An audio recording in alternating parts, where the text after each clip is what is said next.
Brought to you by WikiVidi.com. Klingon.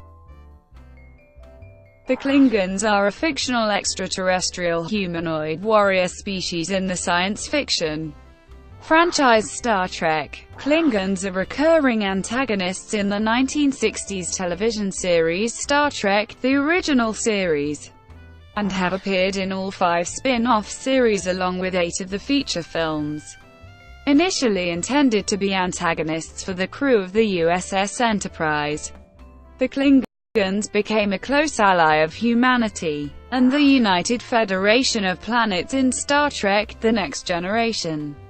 In the 1990s series Star Trek: Deep Space Nine, the United Federation of Planets briefly goes to war with the Klingons due to manipulation by the Dominion. Later in that series, the two join together with the Romulans to fight the Dominion. As originally developed by screenwriter Gene L. Coon, Klingons were swarthy humanoids characterized mainly by prideful ruthlessness and brutality. Totalitarian and, with a martial society relying on slave labor, they reflected analogies with both Nazi Germany and the Soviet Union. Although Cold War tensions are apparent in the characterization, Star Trek creator Gene Roddenberry did not intend any explicit political parallels. With a greatly expanded budget for makeup and effects, the Klingons were completely redesigned in Star Trek: The Motion Picture, acquiring ridged foreheads that created a continuity error not explained by Star Trek canon until 2005. In later films, and in the spin-off series Star Trek: The Next Generation, the militaristic traits of the Klingons were bolstered by an increased sense of honor and strict warrior code similar to those of Bushido. Among the elements created for the revised Klingons was a complete Klingon language developed by Mark Okrand from gibberish suggested by actor James Doohan. Spoken Klingon has entered popular culture even to the extent that the works of William Shakespeare and parts of the Bible have been translated into it. A dictionary, a book of sayings, and a cultural guide to the language have been published. According to Guinness World Records, Klingon is the world's most popular fictional language as measured by number of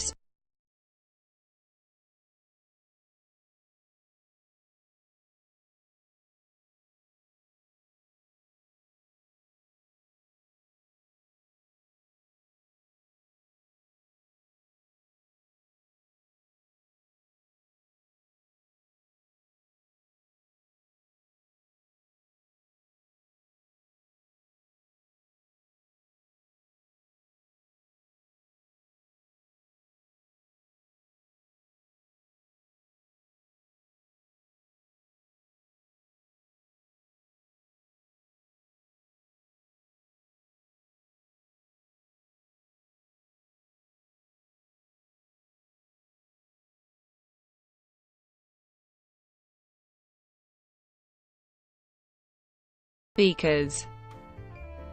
Conception. The Klingons were created by screenwriter Gene L. Coon and first appeared in the episode Errand of Mercy. They were named after Lieutenant Wilbur Klingon, who served with Star Trek creator Gene Roddenberry in the Los Angeles Police Department. In the original television series, Klingons were typically portrayed with bronze skin and facial hair suggestive of Asian people and possessed physical abilities similar to humans. The swarthy look of Klingon males was created with the application of shoe polish and long, thin moustaches. Budget constraints limited creativity. The overall look of the aliens played by white actors suggested Orientalism at a time when memories of Japanese actions during World War II were still fresh. The production crew never came to an agreement on the name Klingon. Coon was adamant about keeping the name and it persisted because no one else offered up a better name. The Klingons took on the role of the Soviet Union in opposition to the United Federation of Planets, playing the role of the United States. As such, they were generally portrayed as inferior to the crew of the Enterprise. While occasionally capable of honor, this depiction treated the Klingons as close to wild animals. Overall, they were shown without redeeming qualities, brutish, scheming and murderous. Klingons became the primary antagonists of the Enterprise crew in part because the makeup necessary to make Romulans was too time-consuming and costly. For the first 2 seasons, no Klingon ships were seen despite being frequently mentioned. This was because of budget constraints. Designer Matt Jeffries did not have the money to create a Klingon ship until the 3rd season, when the episodes were remastered beginning in 2006. Klingon ships were digitally inserted into shots earlier than their original appearances. Redesign. For Star Trek: The Motion Picture, the Klingons were retconned and their appearance and behavior radically changed. To give the aliens a more sophisticated and threatening demeanor, the Klingons were depicted with ridged foreheads, snaggled and prominent teeth, and a defined language and alphabet. Lee Cole, a production designer, used red gels and primitive shapes in the design of Klingon consoles and ship interiors, which took on a dark and moody atmosphere. The alphabet was designed as angular with sharp edges hearkening to the Klingons' militaristic focus. Costume designer Robert Fletcher created new uniforms for the Klingons reminiscent of feudal Japanese armor. Certain elements of Klingon culture, such as a general influence of Japanese culture with honor at the forefront, were actually first explored with a script for the planned 2-part Kitumber episode for the unproduced 1978 Star Trek Phase 2 series. Writer John Meredith Lucas said, "I wanted something that we had never seen before on the series. And that's a penetration deep into enemy space. I started to think of how the Klingons lived. Obviously for the Romulans we had Romans, and we've had different cultures modeled on those of ancient Earth, but I tried to think of what the Klingon society would be like. The Japanese came to mind. So basically that's what it was, with the Sacred Emperor, the Warlord and so on." While no Klingon characters were seen in Star Trek II: The Wrath of Khan, their appearance as the central enemy in Star Trek III: The Search for Spock led to minor alterations. For the 3rd generation of Klingons, the heavy, cracked head ridges of the motion picture were redesigned and made less pronounced. While Fletcher was happy with the original film uniforms, more had to be created as the old costumes had been lost, destroyed or loaned out and altered irreparably. New costumes were fabricated retaining the air of feudal Japanese design. Fletcher thought it was an important part of the Klingon authoritarian attitude. New Klingon weaponry was designed, including an energy weapon, and a special knife known as AD-KTAHG. The release of a new television series, Star Trek: The Next Generation, prompted a further revision in the depiction of Klingon culture.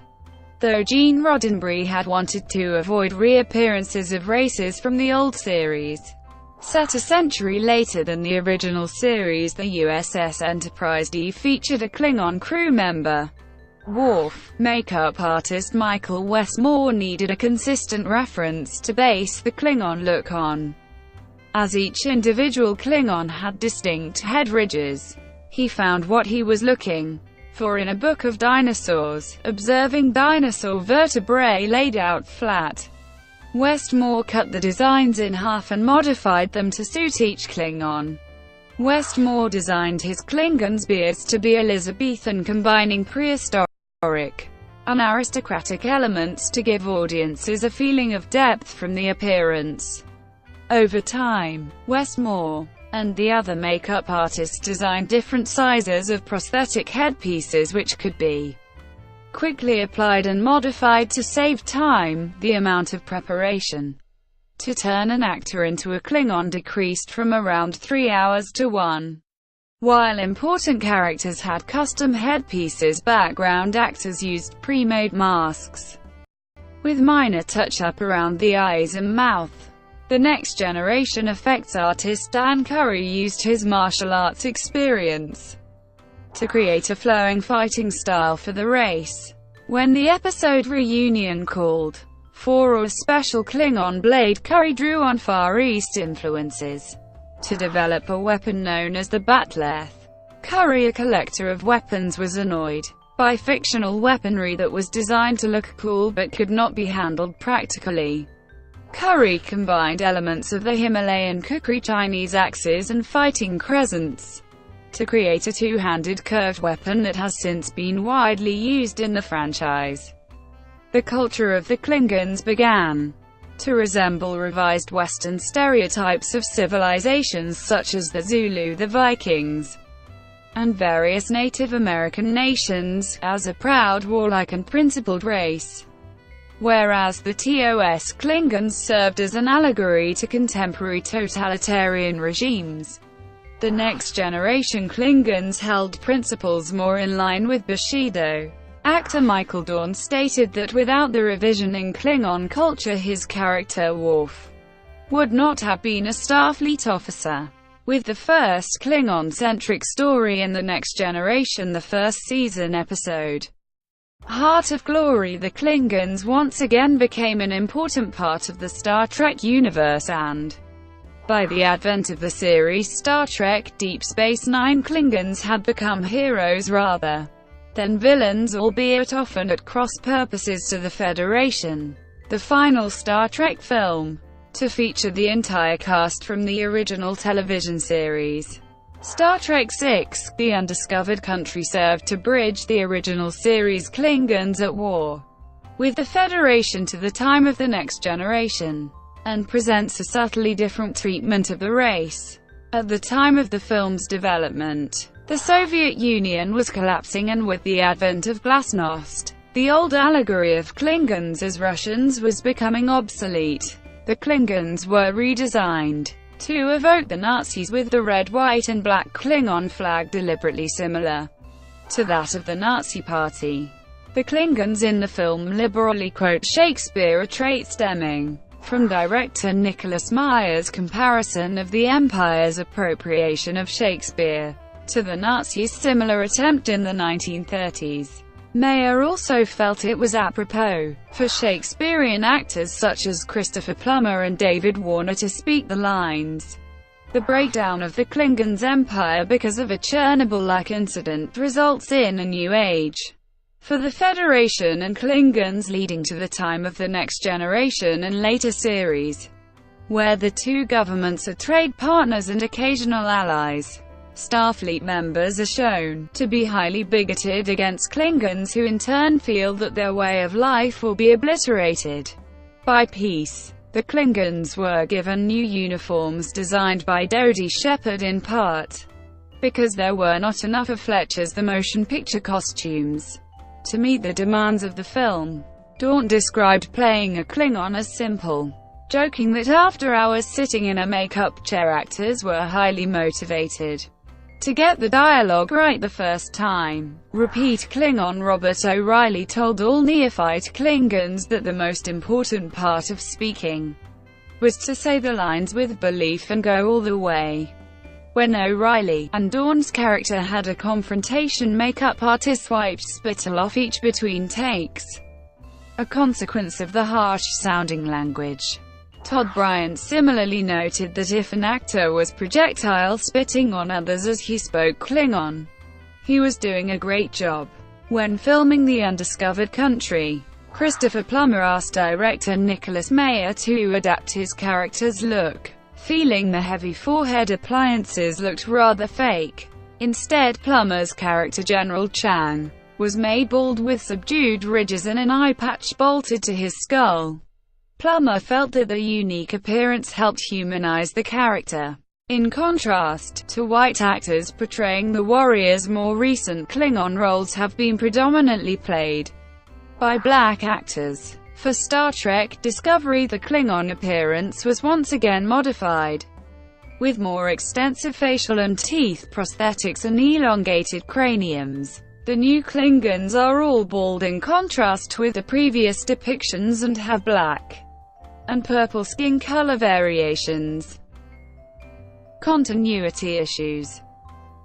According to the official Star Trek website, the Klingons' varying appearance was probably the single most popular topic of conversation among Star Trek fans, while the real reason for the discrepancy between the original series Klingons and their feature film and later television series counterparts was a lack of budget. Fans took it upon themselves to contrive an acceptable canon reason for the sudden change. These theories postulated that TOS Klingons were humans raised as Klingons similar to Janissaries, that for cosmetic or diplomatic reasons Klingons removed the ridges via surgery, that TOS Klingons were hybrids with a more human species, or that TOS Klingons were some border race conscripted or deployed near the Federation border. Simple theories that the different Klingons were different racial breeds were complicated by the fact that the characters of Khan, Koloth and Kor appeared with smooth features in the original series, yet had a ridged appearance in Star Trek Deep Space Nine, and that Worf acknowledged the difference in appearances when the crew of Deep Space Nine returned to the 23rd century in the episode Trials and Tribulations, but offered no explanation, saying merely, "We do not discuss it with outsiders."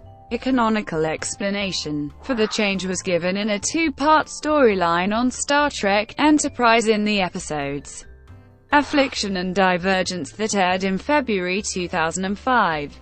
Attempting to replicate experiments by humans to create augmented soldiers, Klingon scientists used genetic material from human test subjects on their own people, which resulted in a viral pandemic which caused Klingons to develop human-like physical characteristics. Dr. Phlox of the Enterprise formulated a cure for the virus, but the physical alterations remained in the populace and were inherited by offspring. Phlox indicated that someday the physical alterations could be reversed.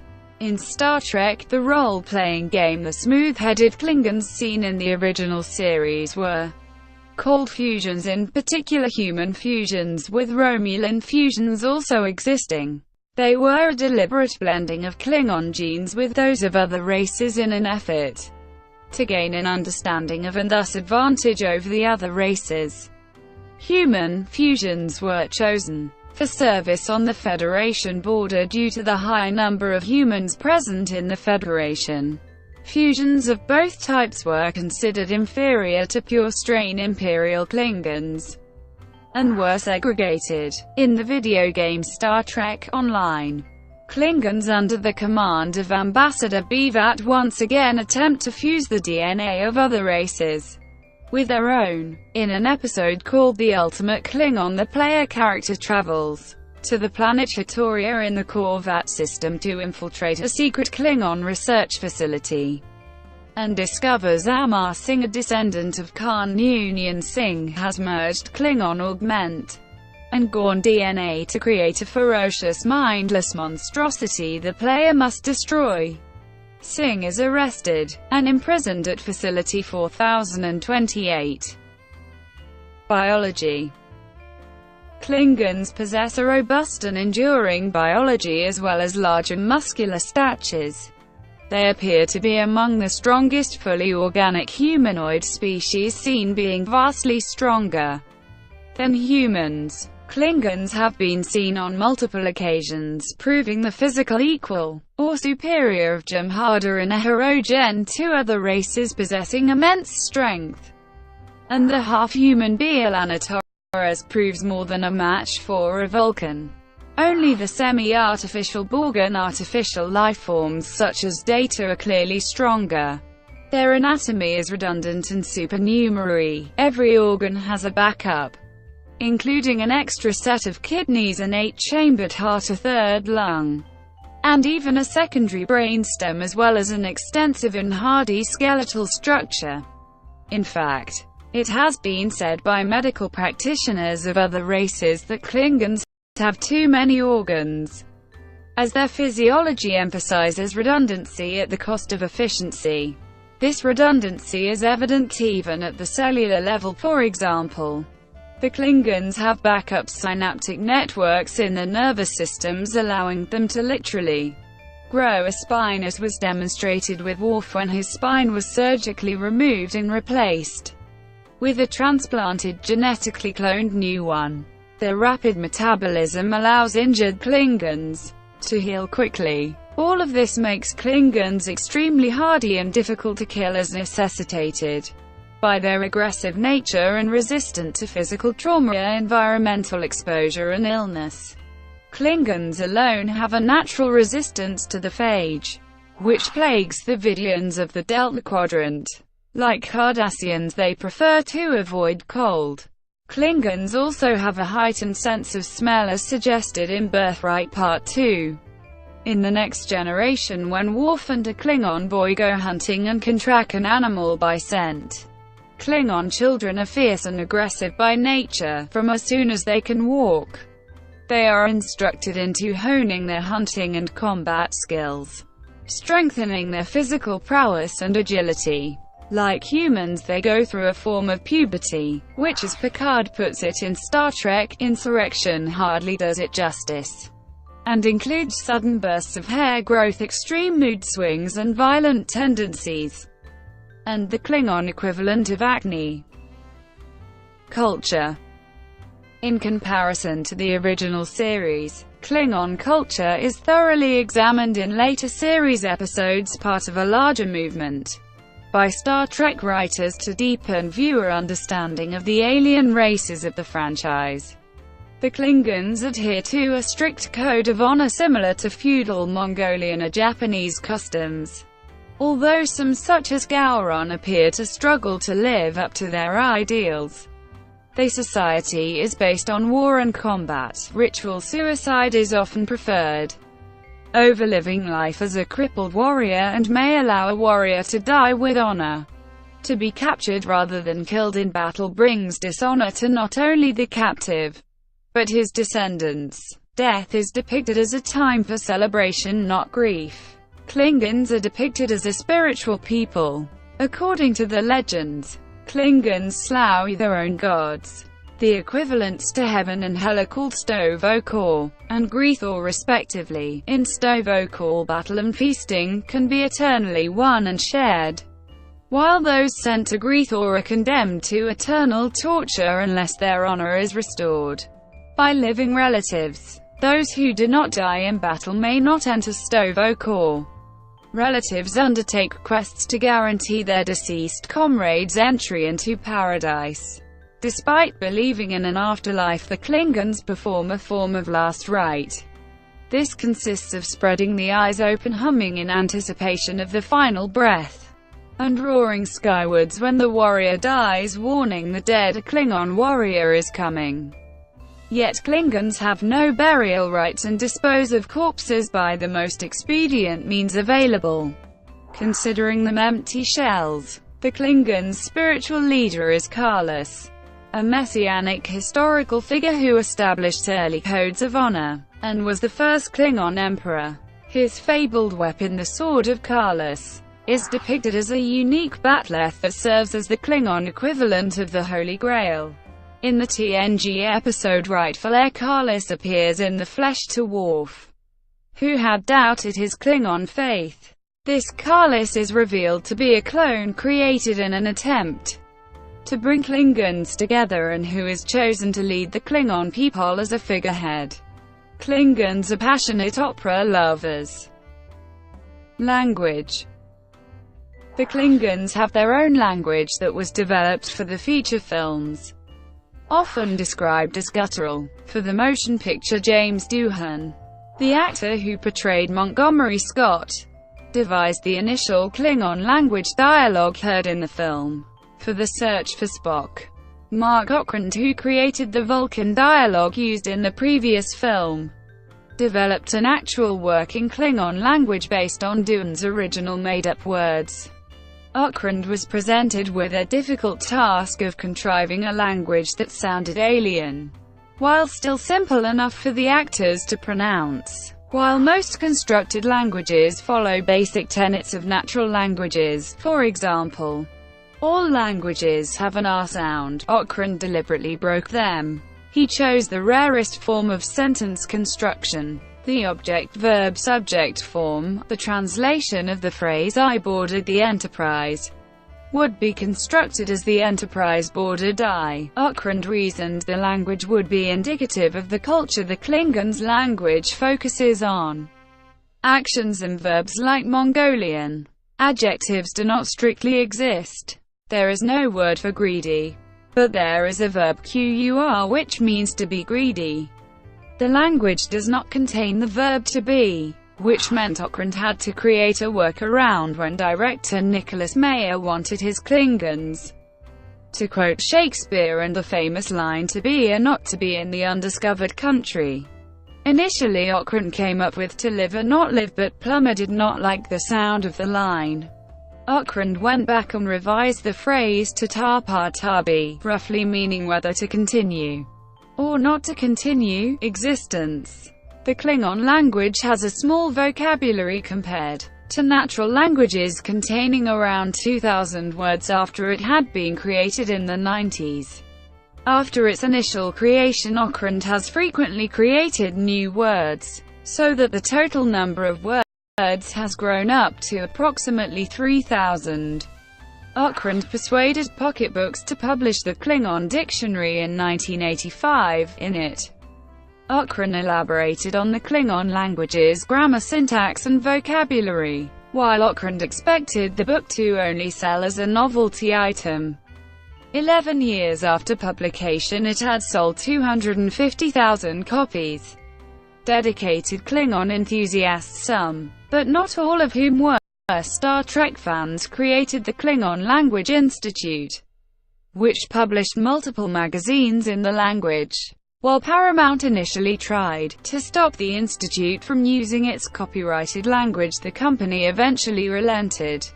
The institute has since published Klingon translations of Hamlet, Much Ado About Nothing, Tao Te Ching, Gilgamesh, and has translations of some books from the Bible on its website.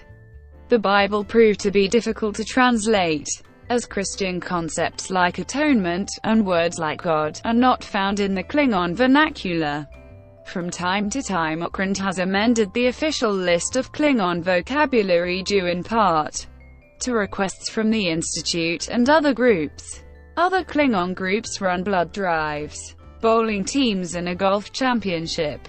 The Klingon language's prevalence is not limited to books. A 3-disc video game, Star Trek Klingon, requires players to learn the language to advance. In May 2009, a joint collaboration between the KLI Simon and Ultralingual launched the Klingon language suite for the iPhone concurrent with the release of the new movie. The popularity of the language meant that in 1996 it was considered the fastest-growing constructed language, ahead of other languages such as Tolkien's Elvish or Esperanto. While the language's widespread mastery of the language is extremely uncommon, there are only around a dozen fluent speakers of the language. Ockrent himself is not fluent, and the actors who speak the language in the Star Trek series are more concerned with its expression than the actual grammar. According to the 2006 edition of Guinness World Records, Klingon is the most spoken fictional language. By number of speakers, Klingon is one of many language interfaces in the Google search engine, and a Klingon character was included in the Wikipedia logo before its May 2010 update, when it was replaced by a GEZ character. Starships. As the Klingons are portrayed as a warrior culture, Klingon starships are usually depicted as warships heavily armed, with a variety of particle beam weaponry and antimatter warheads. Many Klingon ships also make use of cloaking technology to hide the vessel from view. The first Klingon ship design used in the original series, the D-7 class battlecruiser, was designed by Matt Jeffries to evoke a predator's shape akin to that of a manta ray, providing a threatening and instantly recognizable form for viewers. The configuration of Jeffries' design featured a bulbous forward hull connected by a long boom to a wing-like main hull with the engine nacelles mounted on each wingtip. Later Klingon starships, by other designers, kept to this same overall configuration, although updated to reflect their respective time periods. Rick Sternbach's designs for The Next Generation and Deep Space Nine drew on elements of Starfleet ships' features to reflect the alliance between the Federation and the Klingons, while John Eaves' designs for Enterprise incorporated more rugged and primitive construction to make the vessels appear consistent with the earlier time period. Homeworld. The Klingon Homeworld has been given several names. According to Mark Okrand, the planet would have been referred to in several ways, just as Earth is referred to variously as the World of Terror. Early Star Trek literature referred to the planet as Klingji, but the TNG episode Heart of Glory called the planet Kling. The film Star Trek VI: The Undiscovered Country established the name as Kronos. Okrand later devised the Klingon transliteration Qonos, which has become the standard speaking among fans. In Star Trek Into Darkness, the planet's name is both spelled and spoken by Starfleet personnel as Kronos, suggesting that this was the traditional transliteration early in relations between the two cultures in that series universe. However, the Star Trek movie series, since 2009, establishes itself to exist in an alternate reality. It has no impact on the spelling in the main Prime Star Trek universe. Qonos said, to be in the Omega Leonis star system is depicted as green when viewed from space.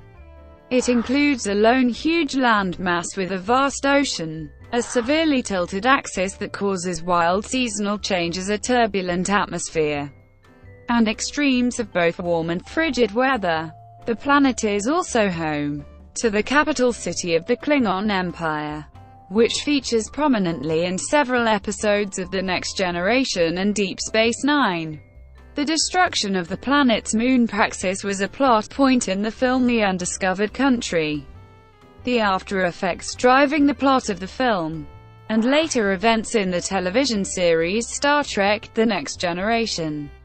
In Star Trek Into Darkness, one province of Qonos is depicted as an unpopulated and abandoned post-industrial sprawl. A moon about 1/4 of the diameter of the planet is seen in the planet's orbit.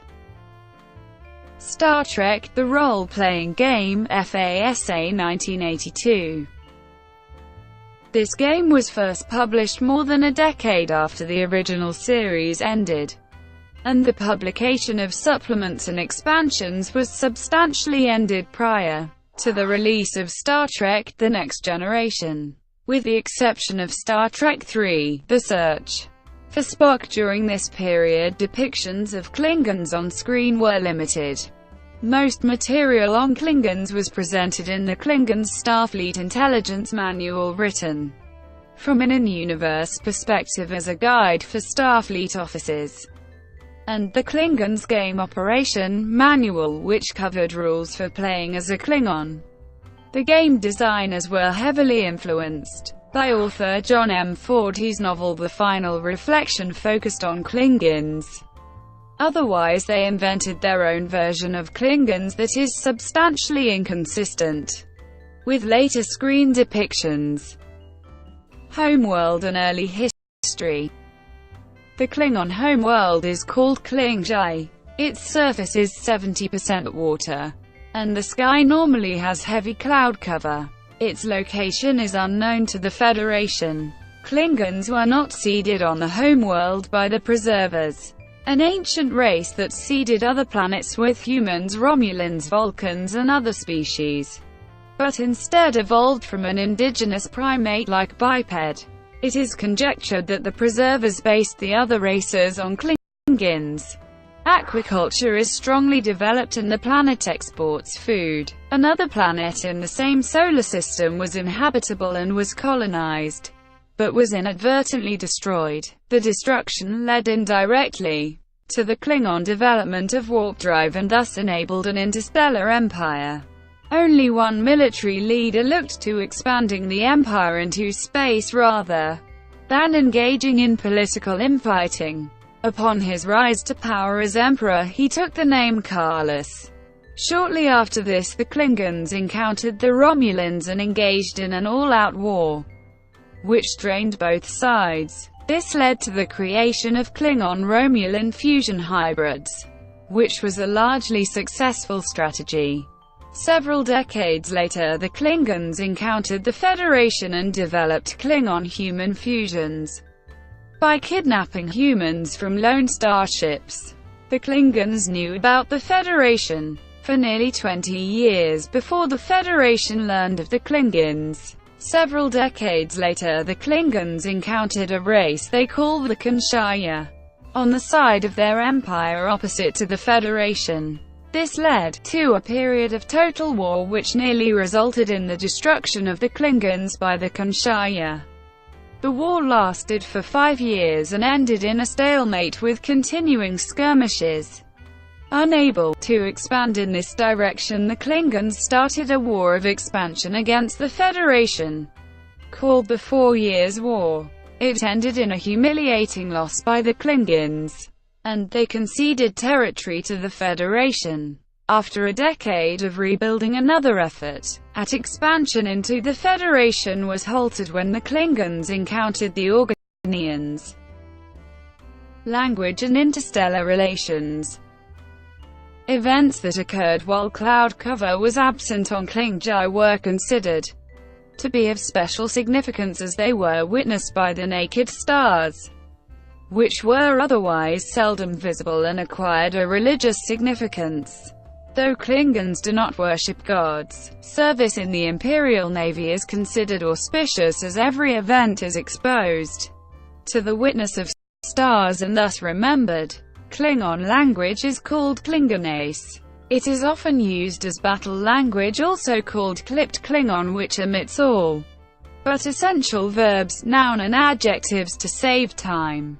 It is suitable for giving instructions, but not explanations. Klingons readily share intelligence about the Federation with the Romulans. They have exchanged military technology with them, notably gaining cloaking from the Romulans. While this strengthened both sides, they still engage in border skirmishes, and so waste material that could be used against the Federation. The Federation knows of a border war on the far side of the Empire. Klingons maintain a low-level war in the neutral zone along the Federation border. Klingons see something that isn't growing as something that is dying. A Klingon fights not for sport but to gain an advantage for the Empire, for his family and for himself.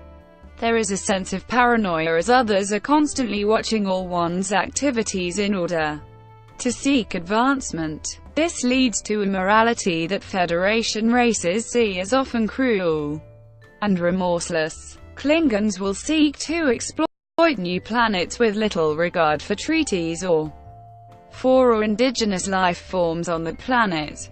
On encountering a new sentient species, they will either exterminate it or enslave it. Family. Klingons are born into family lines similar to clans, which often contain hundreds to thousands of individuals. A line leader's word is often taken as law in the line, and respected more than imperial law. As a Klingon gains prestige, he may gain an honorific prefix to his linear family name. When a line grows large enough, it may split, with some family member seeking to establish his own line.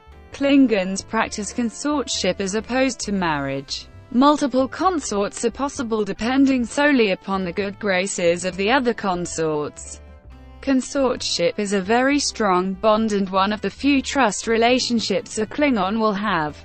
Consortship is a prerequisite to childbearing. Until age 3, Infants are all wards of the state and may be disowned by the family at any time before this. If not disowned, they are then raised largely by the mother and slaves till age 12. By age 7 they are training and fighting with lethal weapons. Military. At age 10 they are dedicated to either naval, marine or administrative service, and take a name that starts with a particular letter: K for Navy, M for Marines, A for administration. A sufficiently high-ranking or influential Klingon may retire from active service, but otherwise they remain in service until death, with military personnel in particular rarely dying of old age at about 100 years. The Klingon military is divided into the Navy and the Marines. There are 6 enlisted ranks, 7 officer ranks and 1 cadet rank for officer training. There is significant rivalry between the two branches. Discipline is routinely maintained by the agonizer booth as well as the threat of summary execution. Officer candidates spend 4 or 5 years in an academy and 1 year on a cadet cruise. More training is required of commanders. Academy life is Spartan, with medicine and food being considered privileges, not rights. Marines are often transported in a form of suspended animation, with approximately 4% of troops not surviving the awakening process. Klingon mass transporters have a 2% casualty rate. These losses are all seen as acceptable. Brought to you by WikiVidi.com. Would you like to know more?